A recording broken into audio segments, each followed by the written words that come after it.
Hello everyone, welcome to my channel. The air inside Drew Cain's house felt heavy, thick with secrets, resentment, and something far more dangerous than anyone outside those walls could imagine. Drew Cain sat frozen in his own living room like a prisoner inside his own body. His eyes moved, his mind screamed, but his muscles refused to obey. The drugs pulsing through his system, drugs he never consented to, had reduced him to a silent witness of his own destruction. And Willow stood only a few feet away.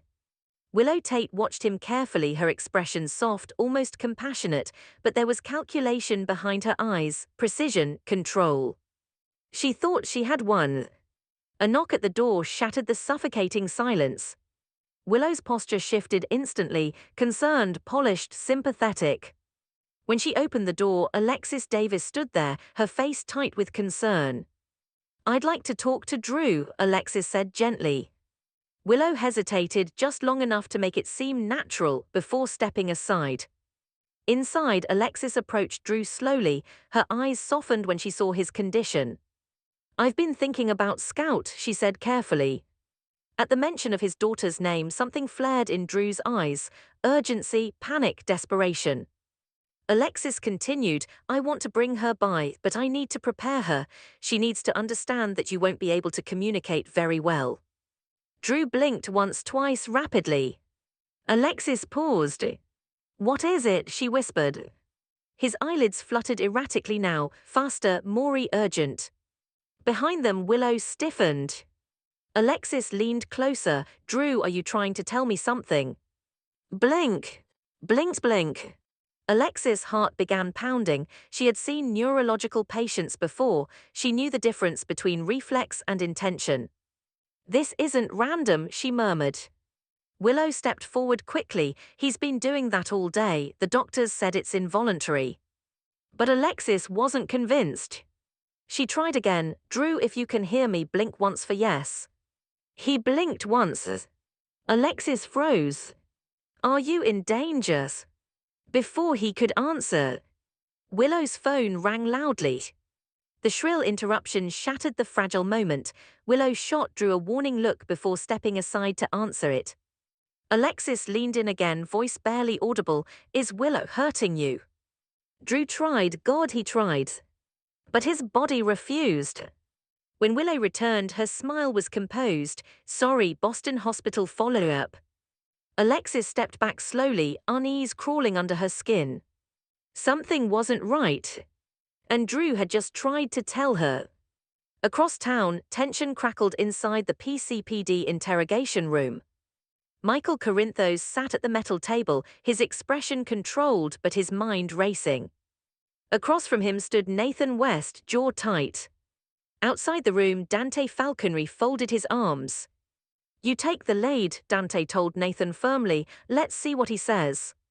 Inside, Nathan slid a small plastic evidence bag across the table. "A key. Drew's key." Michael stared at it. "That wasn't there before," he said evenly. Nathan's voice hardened. "It was on your keychain." "That's impossible." Nathan leaned forward. "Then explain it." Michael's pulse pounded in his ears. He remembered clearly that key had appeared out of nowhere. "A plant. A setup." He asked for his phone call.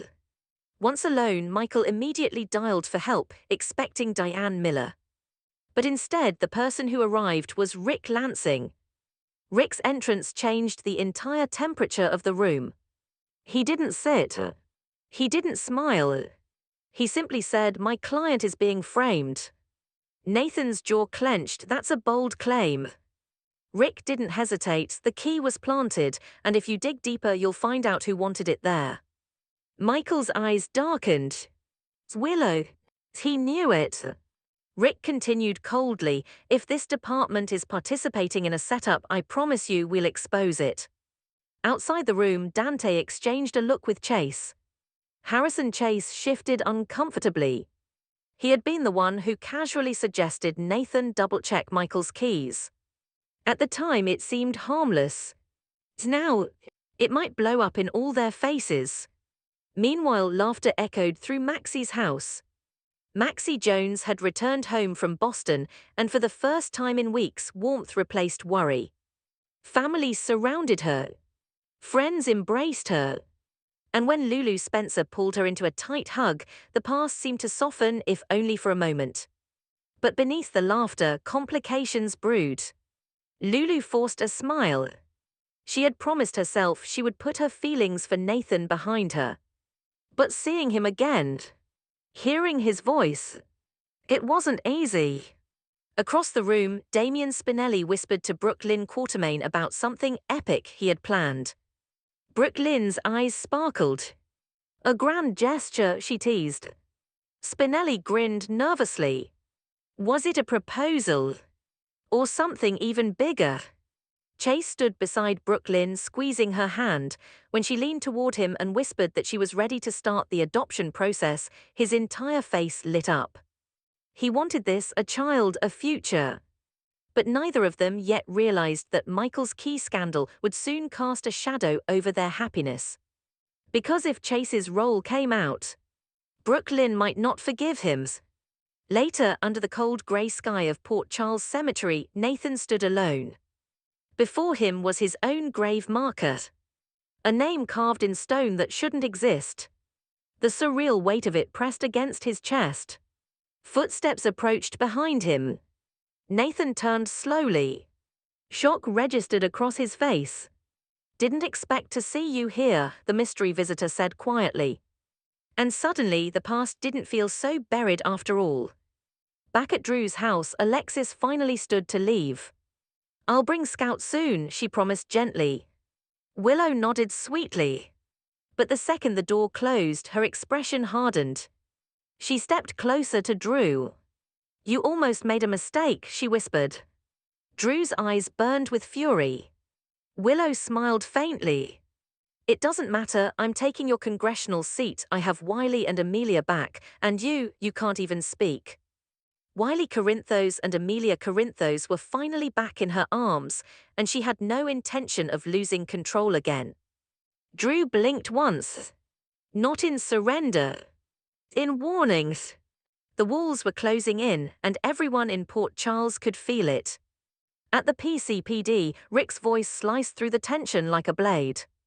"You're targeting the wrong man's." Nathan shot back, "Then who planted it?" Rick didn't answer directly. But Michael did. His voice low. "Ask Willow." Silence fell like a bomb. Nathan's eyes narrowed. Dante stepped forward. This was bigger than a key. Bigger than suspicion. This was political, personal, explosive. If Willow orchestrated this, it connected back to Drew and whatever was happening inside that house.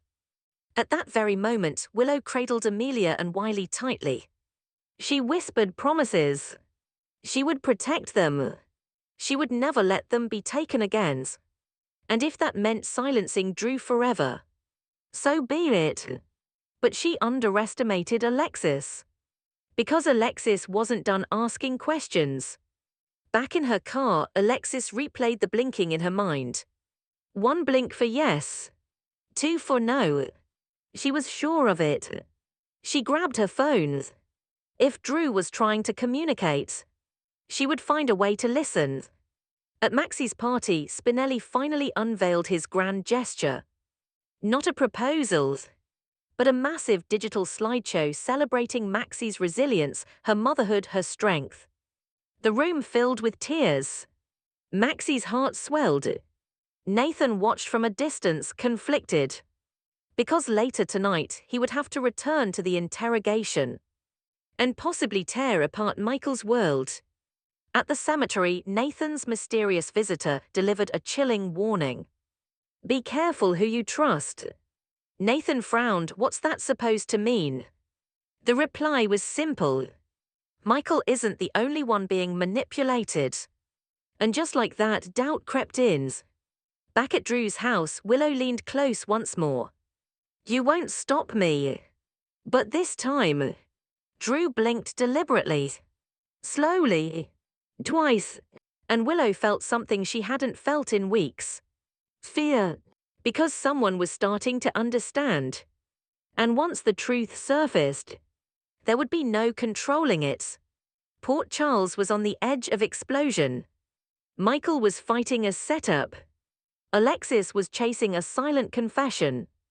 Nathan was questioning the evidence.